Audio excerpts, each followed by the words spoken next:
Coming up on AC 24/7, the family of a black man killed in Memphis police custody call for accountability, the pressure to have charges filed against the officers. Plus, Florida book ban concerns what some teachers are doing to keep from breaking the law, and what Netflix is planning to do to put an end to password sharing.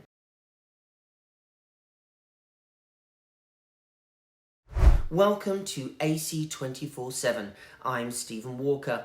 The family of a black man killed in police custody is demanding answers. Body cam footage shows Memphis police officers beating 29-year-old Tyree Nichols during a traffic stop in early January.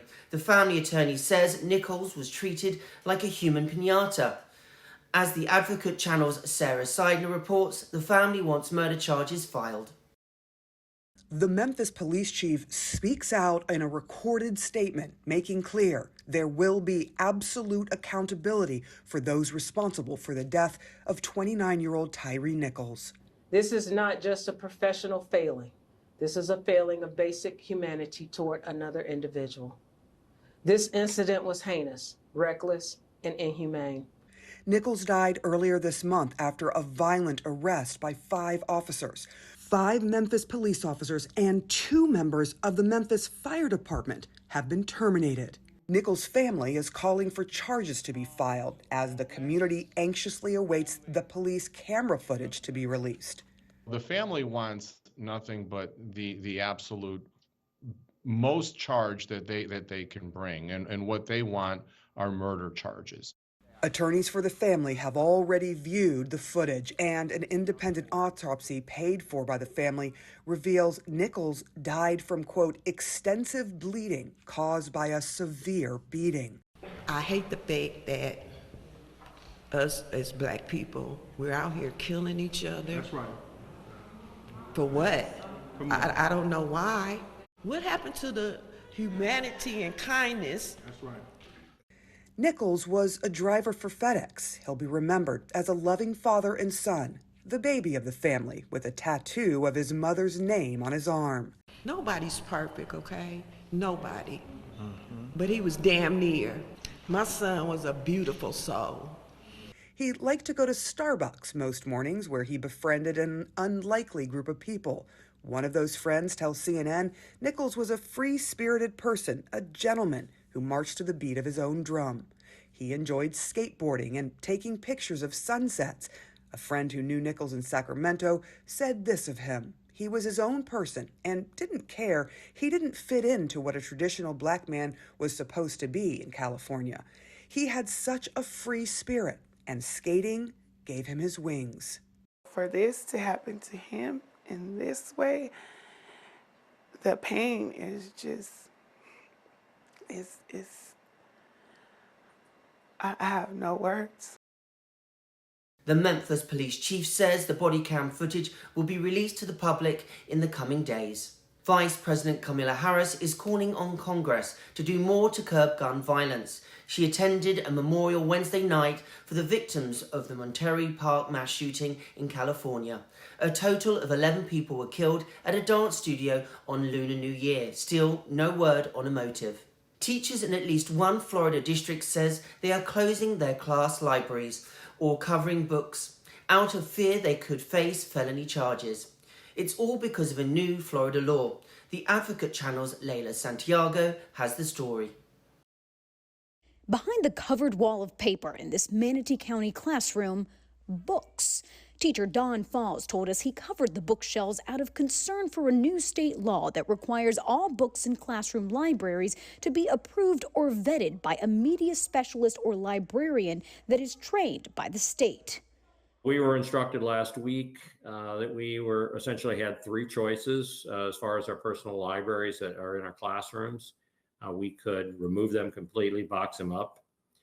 We could cover them up with paper or some sort of something, or they could be entered into a database where the school district has all of the library books and all the other kinds of books.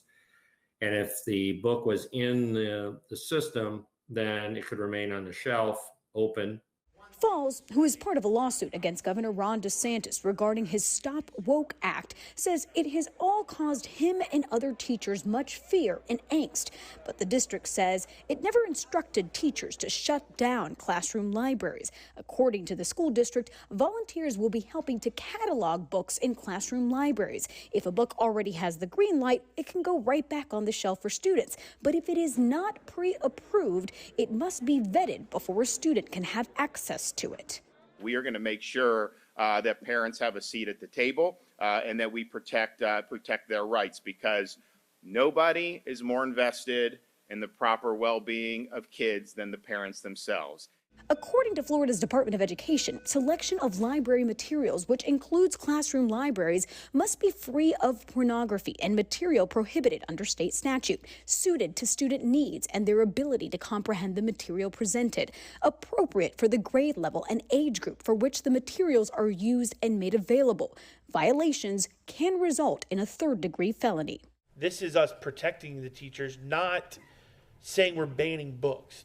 During a school board meeting this week, Manatee County school officials acknowledged they don't know how long it'll take to verify all the books. In the meantime, the district said students have access to books in their school's main library, but the process has sparked confusion and high emotion.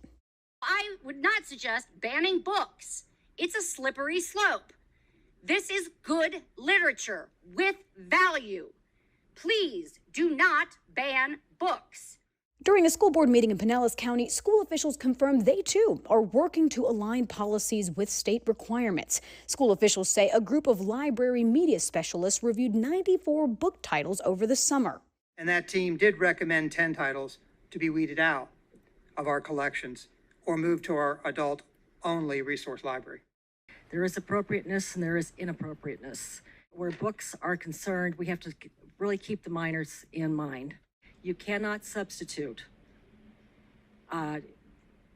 adult supervision. You just cannot. Adult supervision, parents, whether it be a guardian or grandparent, have to be aware of what the child is being taught. While some parents praise what they call parents' rights at work, others worry it's a slippery slope. Anytime you restrict access to information, to knowledge, it's censorship. I don't think there's any other way to categorize it. School officials were clear there may be more titles removed as they continue the process. Another challenge school board members brought up was determining what was age appropriate. If you share your Netflix password, things are about to change. The streaming giant says it will start blocking subscribers from sharing passwords with people outside their household in the coming months. Instead, Netflix plans to roll out a paid sharing plan. It piloted a similar program in Latin America, where subscribers could add a sub-account for additional $3 a month. Netflix says it realizes some people may cancel as a result. A Japanese telescope camera captured this glowing spiral in the sky over Hawaii. Researchers for the Subaru telescope noted on Twitter it seems to be related to the recent launch of a new SpaceX satellite. One expert says this usually occurs when part of a satellite dumps fuel or generates a trail of exhaust while rotating. Similar events have been previously spotted, including shortly after a California Falcon 9 launch last year. Thank you for joining us for AC 24/7. For more, go to advocatechannel.com and subscribe on the Advocate Channel YouTube page. For the Advocate Channel, I'm Stephen Walker.